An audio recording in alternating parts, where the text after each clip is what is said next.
This is Eddie Hearn, Matchroom Boxing. You're watching Sporting Icons. You don't need to be anywhere else. So thank you very much to Kai for sending me an email where he was letting me know about this article. This article is from some online website called, is it Quora or something like that? And he's talking about how Deontay Wilder saying that he was offered more money to fight Anthony Joshua and took less money to fight Tyson Fury does not mean Deontay Wilder ducked Anthony Joshua. In fact, it means pretty much the complete opposite. And what he done was, this person, whoever it was who wrote this article, was going through somewhat of a timeline and was saying that it's actually Joshua that was ducking Deontay Wilder. Now, I haven't done a video dedicated to this particular subject in, believe it or not, 18 months now, coming up to 2 years. I know I touched on it briefly a couple of days ago. So all of this is literally off the top of my head, and I was quite surprised how much I think I've actually retained. But as always, this is just going to be one recording from start to finish, and I'll put in all the imagery on top of the recording afterwards. So if I'm right on anything, you'll see it. If I'm wrong, it will be corrected on the screen, okay? Now, what this guy's saying is that Wilder did not duck Joshua. In fact, Joshua ducked Wilder. Now, he does say, by the way, he's not a Wilder fanboy, apparently. He says he's not a big Deontay Wilder fan at all. Quite clearly, he's not a Joshua fan either. Or he's just not that clued up on his whole timeline. For me, I showed everybody all the receipts. I was living and breathing through all of this. And I've done countless videos on it, so of course I'm going to retain a lot of it. So I will be correcting him. It's not me to have a go at whoever it was who wrote this website at all. It's just that it's a little way of showing that some people still have misinformation about the whole timeline. Now, he is correct. Joshua did offer Wilder, the initial offer was $12.5 million. Then it was changed to $15 million. Then it was changed to $28 million. Then it was changed to 40%. And then, of course, we ended up with $100 million and then $120 million. But the $120 million, by the way, would include a Dominant Brazil fight. So that's pretty much the timeline of everything that happened. Not one after the other, of course not. There was some time gaps in between quite a few of them. But the way that he sees it is that Deontay Wilder was right to turn down Anthony Joshua, because Anthony Joshua was, with all intents and purposes, lowballing Deontay Wilder. So what we're going to do is we're going to go back to the beginning for the first offer of $12.5 million. Yes, it was a flat fee. There was no percentage. And I even said at the time, why not offering a percentage? It would make more sense, wouldn't it? But $12.5 million at that time was actually 6 times more money than what Deontay Wilder had ever made in any one single fight. His highest payday was the Luis Ortiz fight, the first one, at $2.1 million. So Joshua actually offered him 6 times more money than what Wilder has made in a single fight before. Okay. Now, again, let's not forget, many of you guys who were around at that period of time would have seen Deontay Wilder doing countless interviews where he's saying, me and Joshua, it's about legacy. It's not about money. I don't care about the money. It's all about legacy. So any kind of offer that come through, let's be honest, it shouldn't have really mattered, because it's all about legacy, right? It's all about Undisputed. Again, let's not forget, Joshua was the pay-per-view star. He was the ticket seller. And he had 3 of the 4 belts. Okay, Wilder was bringing 1 belt to the party, couldn't sell out a phone booth, and his paydays compared to Joshua were bottomless, really. Let's be honest. They were virtually non-existent compared to Joshua. Joshua, up to that point, was averaging around 20 to 25 million pounds per fight. Okay, so $12.5 million, that was actually 6 times more money than what Deontay Wilder had made in any single fight beforehand. As I said, it's not about money, it's about legacy, right?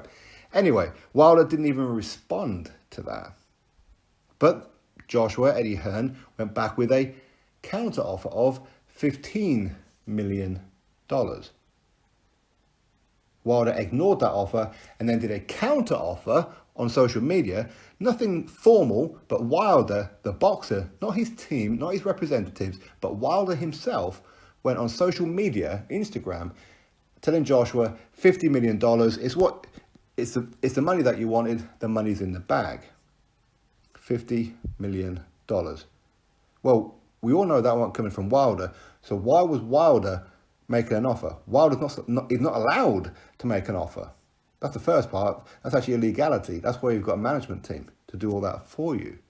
$50 million, and yes, Joshua did say he'd fight Wilder for $50 million. He did.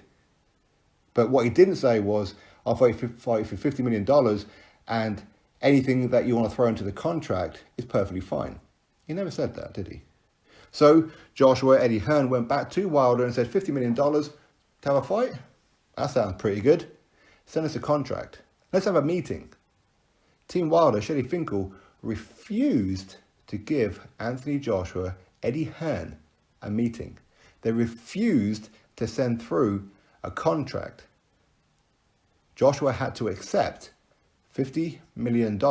And as the offer was coming out of New York, for those of you who are a little bit familiar with the law in America, especially in New York, if you verbally agree something, it's deemed as a legally binding contract in the state of New York. So had Joshua went, yeah, okay, 50 million, then he's tied. They can put anything in that contract that they wanted. Joshua, he will walk to the ring first. He must wear 18-ounce gloves. He must have one hand behind his back and wear a pink tutu. They can put anything in this contract that they like.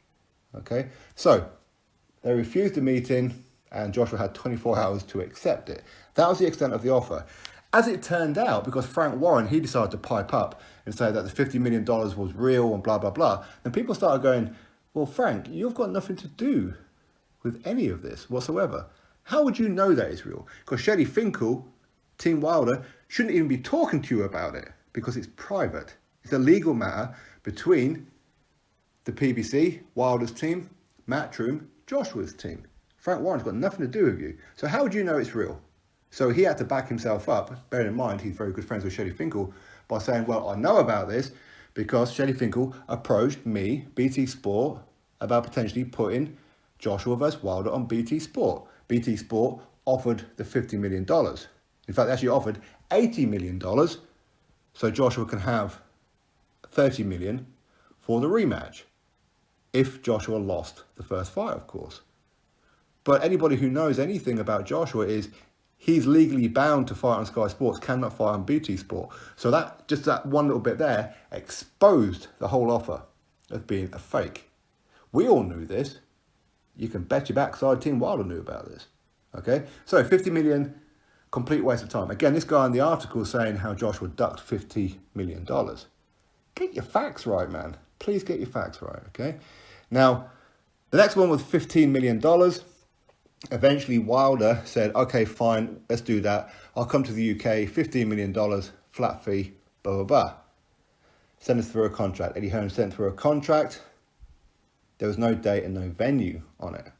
Wembley Stadium wasn't available on the date that they wanted to go. And the reason that it wasn't available is because Triple G in Canelo Part 2 was around the kind of time where they wanted to do the fight when Wembley was available. So they said, well, Wembley's not available, we'll do it at the Principality Stadium in Cardiff, Wales. Team Wilder weren't happy about that. No date, no venue. Well, quite clearly, they don't want the fight. Use that as an excuse to walk away from the fight. Subsequently, every fight that Wilder's ever had, really, has never had a date and venue when he signed to fight. Luis Ortiz, Part 2, both Tyson Fury fights, never had a date and a venue. So why was it such an issue? There was no issue, was it? It was just an excuse, wasn't it? Now, here's the thing, is that $15 million was a lot of money, okay? Yes, it's a flat fee. $12.5 million, it's a lot of money. 6 times more money than what Wilder had ever got before. But here's the thing. When he fought Tyson Fury first time round, he didn't even make the $12.5 million. Didn't even make it for a so-called, as Wilder would say, a tougher fight, a more credible opponent in Tyson Fury. A harder fight, but yet he wants to take less money. The very first offer that Joshua put through was more money than Wilder. You can see that on the screen, correct? Because in America, they always put out the purses, which is quite good. I think that they should do that in the UK, to be honest, but hey, it is what it is. So even the first offer of 12.5 million was more money than what he got to take on Fury the first time round. Certainly the 15 million was. Let alone the 28 million that came along after, let alone the 40%, let alone the $100 million that eventually DAZN offered to pay. So anybody who can say that Anthony Joshua is the one ducking and not Wilder, you've got to be off your head. Again, bear in mind, when it comes to this $100 million from DAZN, there was 2 offers, and Shelley Finkel confirmed this. You can either take $120 million. The first 20 million of it means that you fight Dominic Breazeale, who of course was his mandatory at the time, and you fight him on DAZN. Okay? Then you have back-to-back fights with Anthony Joshua with the first fight in America. 50 million each fight. Wilder hasn't even made $50 million for both of the Fury fights combined. Yeah, he could have got that for one fight with Anthony Joshua and had Undisputed on the line as well. Didn't even try to negotiate. Ask Lou DiBella, he'll tell you, who was, of course, co-manager of Deontay Wilder as well, and co-promoter in that as well, who set up the meeting. In fact, Lou DiBella got fired because he got Wilder the biggest offer that he's ever going to get offered in his entire career. Certainly now, he's taken that monumental battering by Tyson Fury. Anyway, I hope that's cleared up a lot of stuff. I mean, this guy who wrote the article on Quora, whatever it's called, I understand what it is that you're saying, but you're totally misguided on all of it. And hopefully you guys saw that on the screen, that everything that I said, I was right, or at least close to it. To say that Anthony Joshua was the one who ducked Wilder and Wilder was right to turn it down is madness. Again, he did mention about the fact, well, Wilder turned down his $100 million because he didn't know how much Joshua was getting. Who cares how much Joshua was getting? Who cares?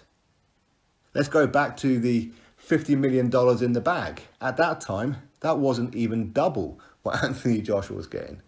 But yet Wilder was getting offered at $12.5 million, 6 times more money. Imagine the $100 million. How many times more that is? Okay, that's across over 2 fights. So say $50 million for one fight. How much more money is that compared to what Wilder has been getting? A hell of a lot more. Joshua was the one bringing 3 of the 4 belts. Joshua was the one who was bringing a sold-out arena, stadium, anywhere on the planet. Joshua was the one who was bringing the pay-per-view. Wilder weren't bringing nothing except that WBC belt and a very small, degenerate fan base. Pretty simple, isn't it? Anyway, drop your thoughts below, click thumbs up, subscribe. Catch you all on the next video.